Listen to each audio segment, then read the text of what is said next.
Good Minister, I want to ask you about the situation, and thank you for being in Athlone last week. But the reason why the NTA have removed Athlone Bridge from the 2023 list, particularly given previous commitments from government on the matter, indeed from the Taoiseach, and the NTA receives a lot of funding, and to take out this application is beggars belief.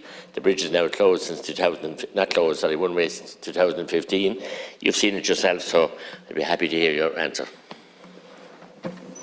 Well, thanks, Deputy. And as you know, I think the question may have been submitted prior to the public meeting last week, where we can now confirm that funding of €280,000 was being provided to Tipperary County Council to allow this particular project to proceed to the next stage of development, known as Phase 3 Preliminary Design.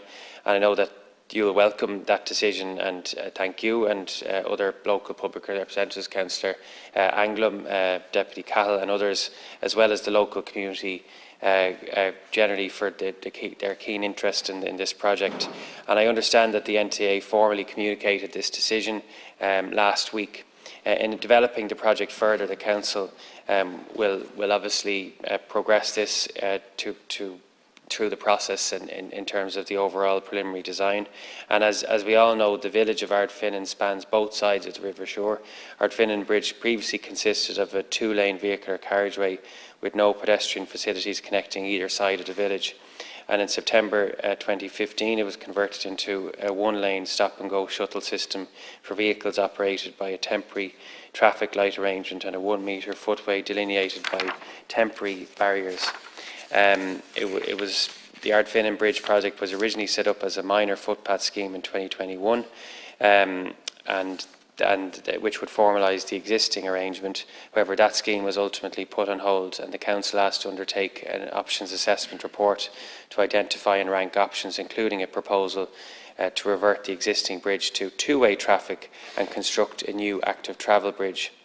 The Council's report concluded a proposal to revert to a 2-way traffic bridge and construct a new bridge as the preferred option. So I'm obviously pleased now that a solution has been found and the project as developed by the Council can proceed to the next stage, and we've obviously provided funding to facilitate that, and thank your advocacy and others in terms of getting it to this point. Thank you, Minister. Look, Minister, this is a long history, and it's sad. I was on the bridge tonight that flooded in 2015, and it is closed because of danger. The bridge was repaired. There have been numerous consultant reports dealing with fishing, dealing with every kind of aesthetics, dealing with architecture. I was under that bridge and it's repaired. So there's no understanding at all as to why it's left there, not left one way for that into time. Obviously, Director of Services, Mr. Marcus O'Connor, wanted to make that one way permanently. The people of Athlone, through the Community Council, I salute them, Margaret Egan, Secretary, and indeed Councillor Anglum, Chairman now, but the previous office as well. Massive submissions were put into Board Penala by people from Clogheen, Aragden, Ballyporeen, Grange, everywhere. And Board Penala, in their wisdom, decided that it shouldn't be one way, that it should be 2-way traffic. But the Council have been obstinate, stubborn, and refused to accept what Board Penala wanted. We then went off and did another review, as an independent review. The consultants were hired, more money spent on those, and they came up with the option of a standalone bridge. And that was put in for the NTA on the encouragement of the Taoiseach. And it's bewilderment, it's the NTA's decision what happened.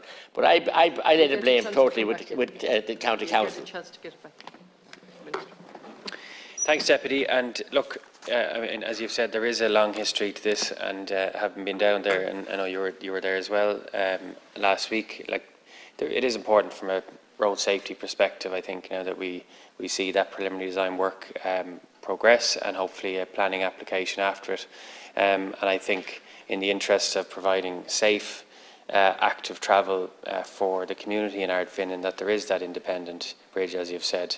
And look, I understand the history and the concerns within the local community and how this has been going on for a significant period. But through strong advocacy, as you've said, of the Community Council, Councillor Anglum, Deputy Cahill and yourself, we have now a point to make progress on this, and we need to see the NTA with the Council progress that preliminary design and move ahead with the proposal as the feasibility study, the recent feasibility study set out. I've already asked to know how much has been spent on consultants on this bridge. Would nearly build a new bridge. Look, Active Travel has done great things in many areas. Some things I disagree with, and we have funding everywhere for all kinds, through bogs, across rivers.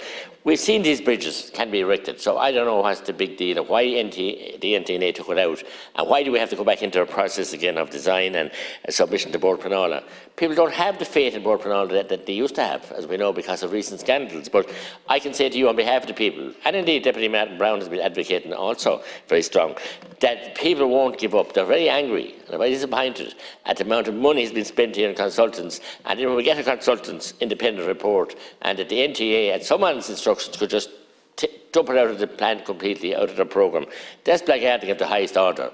And if I describe this bridge, and Stefan Grace, the wonderful composer, I'm sure I probably will print the paper again. I described, and I wish him well on his recent illness, I described it as a troubled bridge over tranquil water. That's what it is, because it's just downright blackguarding to leave it for that length of time. And now we're looking at a further maybe 15 months or 18 months of a delay again. Unsafe for children, especially in the school, and the Brett's harvest intake there as well, so it must be done. Thank you. Minister Turpin. Well, I think, look, we are at a point of progress now, and that wasn't there 2 weeks ago, as you're aware of. And I think I said the strong advocacy of all public representatives and the Community Council. We are now in a position to develop that preliminary design, and there has to be a process around design and planning, as you're aware, for every aspect of public infrastructure. I'm sure the NTA and the Council will be able to provide the information on the historic funding position of consultants or other structures. But the most important thing here for the community is that there is progress, and there is that opportunity now to develop and progress the independent bridge in the interests of road safety. And I think the sincerity of what the Community Council set out to me and to you and to others last week, I think has been heard, and shows the importance of strong advocacy within communities when decisions are being made. But I appreciate your own input and advocacy on this project. Thank you very much. Moving on now